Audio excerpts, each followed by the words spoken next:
That afternoon, the cat sat by the door as always, waiting for the familiar steps that usually meant warmth, safety, and a lap waiting. But when the door opened, another scent entered first, followed by a large dog whose hard stare and low growl changed everything. The cat did not run immediately, because shock can freeze the body before fear finally remembers how to hide itself again properly. In one breath, the bed, the hallway, and the owner's waiting hands no longer felt like pieces of a world belonging only to him. Because, for a cat, home is not just shelter. It is a map of sounds, smells, roots, and trusted moments repeated every day. The new dog's heavy paws, loud breathing, and restless movements crashed through that map like sudden thunder inside a room once quiet. At first, the cat's fear was simple and honest. Stay small, stay still, avoid the teeth, and survive the unknown presence nearby. But fear became something heavier when the owner knelt down smiling, offering the new dog the same soft voice once saved for him.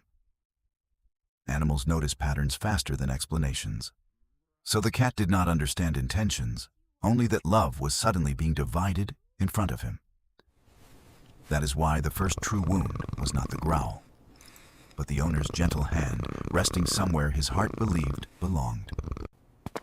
Soon the familiar cushion carried another scent, and the cat began circling it carefully, as if memory itself had become unsafe to touch. He stopped stretching freely in open spaces because every relaxed posture now carried risk, and every doorway might suddenly belong to someone stronger. Even meal times changed, not because the bowl moved far, but because the room around it no longer felt calm enough to trust. Many owners call this sulking. Yet what they are seeing is often a nervous system trying to shrink before emotional pain grows bigger. The cat started watching from under furniture, where distance gave him control over something he could not stop: the slow redistribution of affection. He still knew the owner's rhythm perfectly, but instead of running forward, he waited for disappointment first, as though hope had become dangerous. When the owner laughed with the dog, the cat's body held still, yet inside, an old certainty quietly cracked a little more. Jealousy in animals rarely looks dramatic at first, because it often arrives disguised as silence, avoidance, appetite change, and tired, watchful eyes. He ate less, not to punish the owner, but because fear and grief can close the stomach long before they break the heart. He no longer greeted the door, because waiting hurts differently once the homecoming you loved can also bring the feeling of being replaced. Territory is not only space for a cat, it is emotional predictability, and predictability is what helps a small body feel safe. So when the dog blocked pathways, slept in old spots, or filled rooms with noise, the cat felt his whole inner compass shaking. From the outside, it seemed like one animal was being difficult, but inside, both animals were asking the same terrified question: am I safe? Welcome home. The cat could not hear the dog's backstory, only the bark, the stare, the body taking space, Woof, woof. and the owner's attention shifting away. That is why his pain deepened each evening, when he remembered older afternoons curled in a lap that once felt permanently his. Memory can comfort a cat, but it can also sharpen loss when the present keeps proving that yesterday's tenderness no longer arrives the same. At night, he sometimes crept closer to the bedroom, then stopped halfway, wanting closeness while bracing for the dog to notice first. This kind of hesitation matters, because it shows the cat has not stopped loving the owner. He has only stopped trusting access. He still followed the owner's footsteps with his ears, measuring tone, pace, and pauses, searching for the old invitation hidden somewhere inside them. Sometimes he sat near a blanket carrying the owner's scent, pressing his face into it as though memory could briefly hold him together. What looks passive here is actually effort, because lonely animals often build tiny rituals to survive feelings too big for direct contact. Meanwhile, the dog seemed bold and possessive, always near the owner, always filling the room first, always acting as though everything was claimed. But behavior that overwhelms others is not always confidence, because anxious animals often use noise, closeness, and control to fight abandonment fear. The dog guarded doorways and followed the owner constantly, not necessarily to dominate, but to make sure love would not disappear again. Yet the cat could not read that insecurity, because fear narrows interpretation until every large movement starts looking like a direct threat.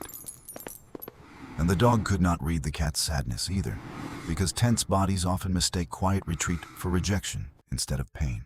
Yet so the house filled with a tragic misunderstanding. One heart grew silent from grief, while another grew louder from its own fear. The owner saw tension and thought time would solve it, not realizing that distance without reassurance can harden loneliness into a daily habit. By then, the cat had already started living like a guest, entering rooms carefully and leaving before his feelings could be hurt. He drank water only when the dog slept, ate quickly when the hallway cleared, and rested where escape still felt possible nearby. Even sunlight by the window lost some comfort, because relaxation cannot fully bloom when the body keeps rehearsing what danger might do next. Some cats answer this stress by hiding more, others by overgrooming, freezing, or staring from corners where they can watch without being reached. But what matters is not the exact symptom, but the shrinking world underneath it, the quiet belief that safety has become conditional now. Still, the cat kept one fragile hope alive. Maybe the owner would notice the missing welcome, the smaller appetite, the tired eyes. Animals rarely ask for comfort in human ways, so their plea often appears as absence, pause, retreat, and broken routine. It's okay, patterns little one. instead. It's just a storm. One evening, thunder Come here. rolled outside, and the dog who seemed Whimpers. fearless all week That's began it. pacing, Good boy. panting, and whining near the closed bedroom. The cat watched from beneath the bed and saw something unexpected. The giant body trembling, the rigid tail low, the eyes searching. For the first time, the dog did not look like a conqueror, but like another creature bracing against the terror of being left. When lightning flashed, the dog pressed against the bedroom door instead of charging the cat, as if begging the house not to abandon him. That moment did not erase the cat's pain, but it cracked open a new thought. Maybe fear had entered both bodies differently. The cat stayed hidden. It's okay, little yet one. he kept watching, I've because got recognition you. often begins It's quietly, just a storm. when another animal's weakness finally becomes impossible to ignore. Soon the owner knelt beside the dog, speaking softly, and the cat realized that this trembling creature was not receiving victory, but reassurance. That difference matters, because what looked like favoritism from a distance sometimes was simply the owner answering whichever fear was loudest there. The cat's sorrow remained real. Yet now the story gained another layer. Two animals were reaching for the same person from opposite wounds, while one had learned to disappear when hurting, while the other had learned to crowd close before love could slip away once more. After that night, the cat did not suddenly trust the dog, but his gaze changed from pure alarm to guarded curiosity sometimes. He noticed the dog also followed the owner's departures with panic, also stiffened at strange sounds, also searched rooms after empty footsteps. Shared fear does not create friendship instantly, but it can soften the sharpest edge of hatred by giving pain a recognizable face. The owner, finally sensing the house had changed, began making small repairs.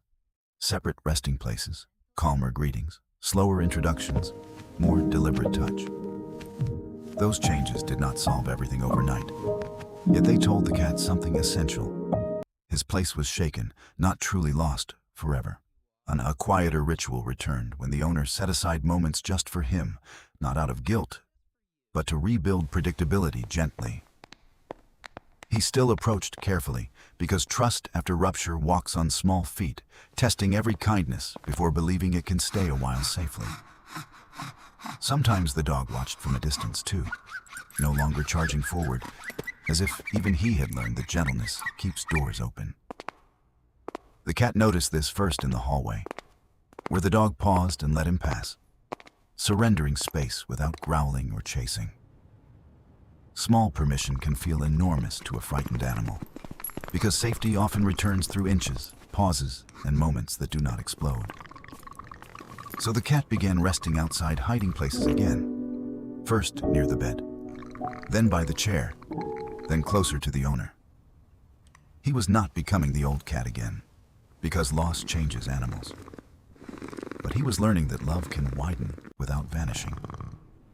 And the dog, less desperate now, stopped filling every silence with noise, as though being reassured had softened the need to claim.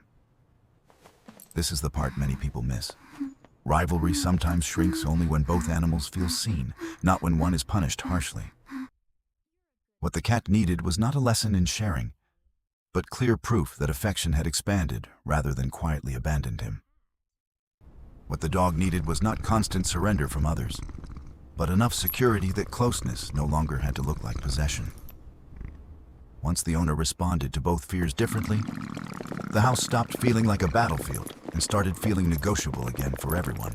The cat still had sad days, especially when old memories returned sharply, but sadness no longer meant he had no place there. He began greeting the door sometimes, not with the old certainty, but with cautious hope that had survived everything it had witnessed. And when the owner bent down, the cat no longer searched only for what was lost, but also for what was returning. Some evenings, the dog rested nearby without pushing closer, and that restraint told the cat more than any forced friendship could ever. Peace did not arrive as affection between them, at least not immediately, but as the absence of constant emergency inside the home. That matters deeply, because healing for animals often begins long before cuddling does, in simple moments where nothing terrible happens nearby again. The cat's eyes softened first, then his posture, then his sleep, because the body believes safety slowly, even after the heart wants it. He started eating with less hurry, stretching longer after naps, and lingering near the owner's legs without planning a fast exit again. Even the dog's breathing in the room changed meaning, becoming background instead of warning, which is how nervous systems quietly declare a truce. No one in the house returned to the exact past, yet something gentler appeared. A new balance built through better understanding daily. So when people ask why a cat withdraws after another pet arrives, the deepest answer is rarely just jealousy by itself either. It is fear of losing territory, fear of losing predictability, and sometimes the heartbreak of losing a love that felt exclusive before. And sometimes the loud newcomer is not a villain either, but another frightened animal trying clumsily to make sure abandonment never returns. What heals the house is not forcing instant harmony, but helping each animal feel visible, safe, and included within the same home. For the cat, that healing begins the moment he understands the owner still sees the quiet sorrow hiding behind his distance clearly. Because what hurt him most was never only the dog, but the terrifying thought that he had stopped being needed there anymore. And what saved him was not becoming first again, but learning that love could still reach him without asking anyone else to disappear. Sometimes the deepest wound is not danger itself, but the moment a small heart believes it is no longer someone's whole world.